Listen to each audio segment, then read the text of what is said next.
by names of Timothy Arnold Ssessaazi, and I'm 27 years old. I live in Uganda. I'm founder and team leader of Dreams of the Tropical Youth Uganda, a youth-led NGO that was basically founded to support the vulnerable and unprivileged rural youth. Can I ask you what inspired and motivated you to work at Drotty and to come up with these projects? First, I really had, reaching out, growing up from a humble background of need and lack of quite a number of things in life. And then also, because we really had difficulty in getting basic needs, food, medication, and even paying of school fees, that kind of inspired me. But also what triggered most was my mother's story. She gave birth to me at the age of 14. We grew up through a lot of challenges, a lot of hurdles, and then I felt like this was too much. There's quite a number of other young girls in the community going through this kind of lifestyle, getting exposed to violence at home, lacking basics, being impacted by alcohol and all those things that you can get to learn. So I felt like we needed to do something to inspire girls, because my mother's dreams were actually, stolen. She wanted to become a nurse, but she wasn't able to because she got, married off at a very early age. So these are some of the things that inspired me most, and these are some of the things that I want to see change. Yeah. If I said to you, when you hear the term public value, okay, what are the first three things that spring to mind? I'll think about the politics, I'd think about the politics. I'd think about the health, and the education. You assess whether the people are healthy, people are educated, they are empowered. And then the politics, how their resources are being shared and made use of.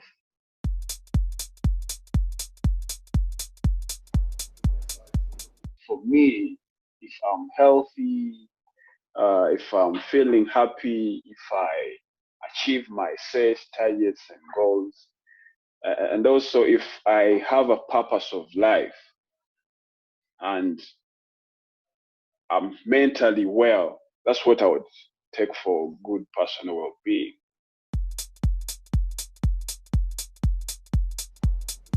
This is broad. Community well-being, we would look at the socio-economic, you assess the socio-economic well-being of the people. Do they have the information to live in harmony with the nature, within the environment, the surroundings, basically?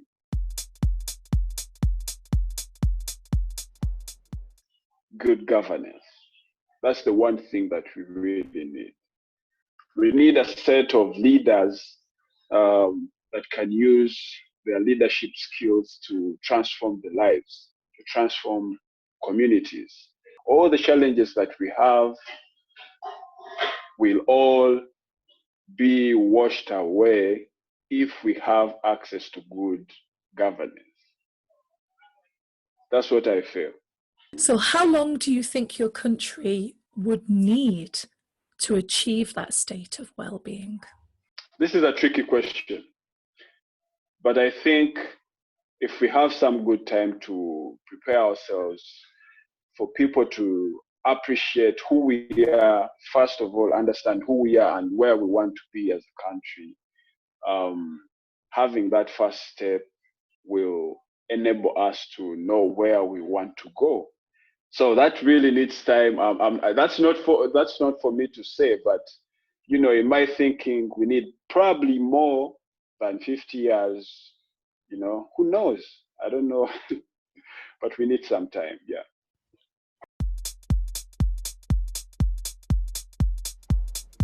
I think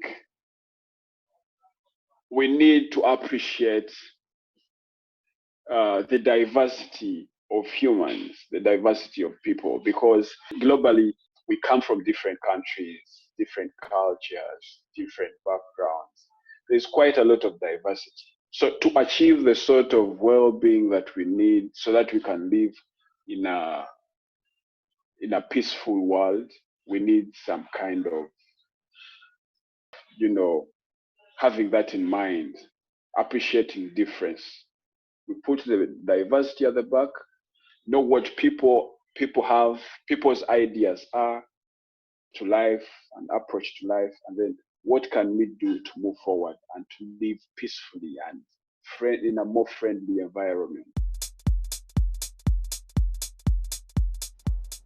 It goes back to appreciation of differences among people, and we need to appreciate the fact that people have different energies. There are people that are born with certain deficiencies on their bodies that you may think of as physical, disabilities, or even mental or anything, mention it. But we need to appreciate that we are diverse. And then we recognize that they also have a contribution to make to the transformation and growth of the country.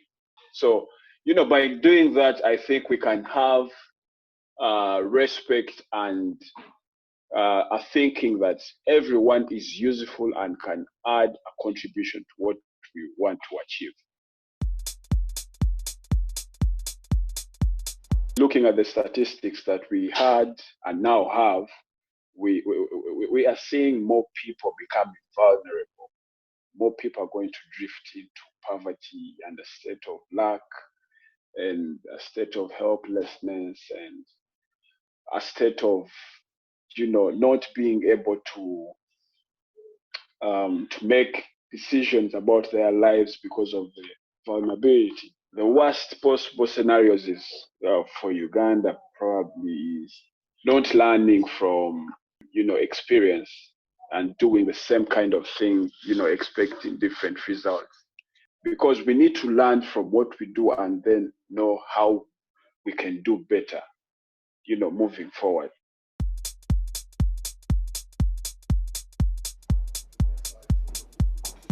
Active participation for everyone. When people are more empowered and are upright and thinking and creative and innovative, they provide quite a number of solutions, having the information and knowledge at the basics. That's what I feel. What is the role of youth in shaping the future? I think what the youth have to do is to kind of seek more knowledge, seek more opportunities, not just sit there and wait for things to be delivered on a day, on a silver plate. They need to be leaders. They need to be innovative. They need to be creative. The world is facing quite a number of challenges, and the youth are in better position to address them. So the youth need to stand up. They need to spend more time preciously. They need to engage in things that kind of inspire them more to be active and do something in the community or to change how things are going on. Are there opportunities out there for young people to be able to be creative and to make all these progressions and successes? The opportunities are limited. And of course, the opportunities go to those that seek for them. But nonetheless, we need to empower more people to achieve from education. People need to be educated first. For me, that's what I think is a pillar for our survival. Education, and then maybe plus health. These are key things that we need to focus on. If the youth get educated, they'll be healthy. they'll be inspired more to think of solutions. The opportunities are less, I would say, in our community. We have 78% of the youth population, one of the highest in the globally in Uganda, and 80% are not employed. Many young people are not employed. So we cannot talk of opportunity really when a huge chunk of the population of young people are not educated, and their future and energies are being put to waste to see that we seize the small opportunities that we have to benefit a wider number of young people.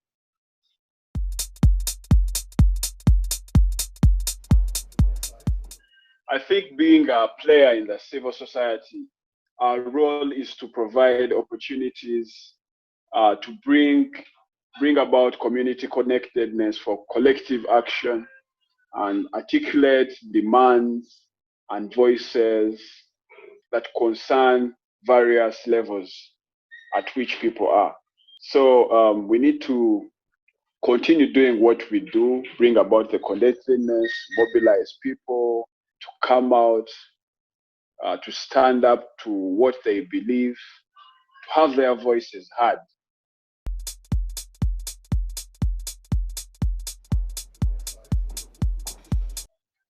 I'm getting so much into personal development.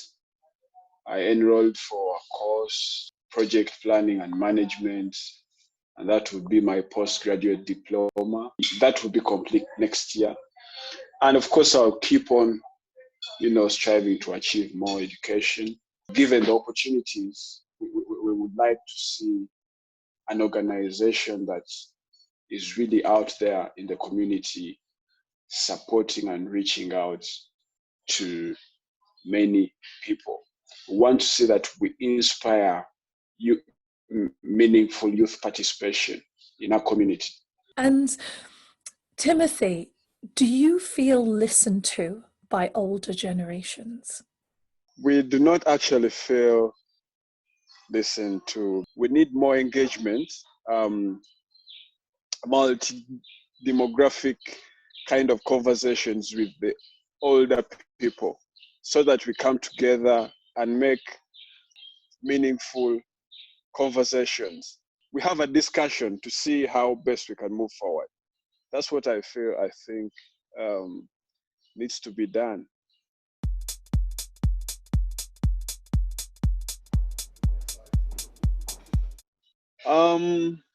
Of course, being a young person, we face quite a number of similar problems. I think as young people, we need to get a common ground and a common voice to address these universal challenges.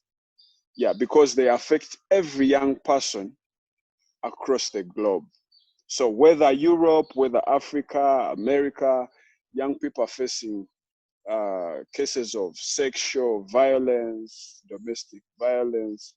You can mention it. So I think we can speak more to that and see how best we can address these issues that are really challenging to us as young people.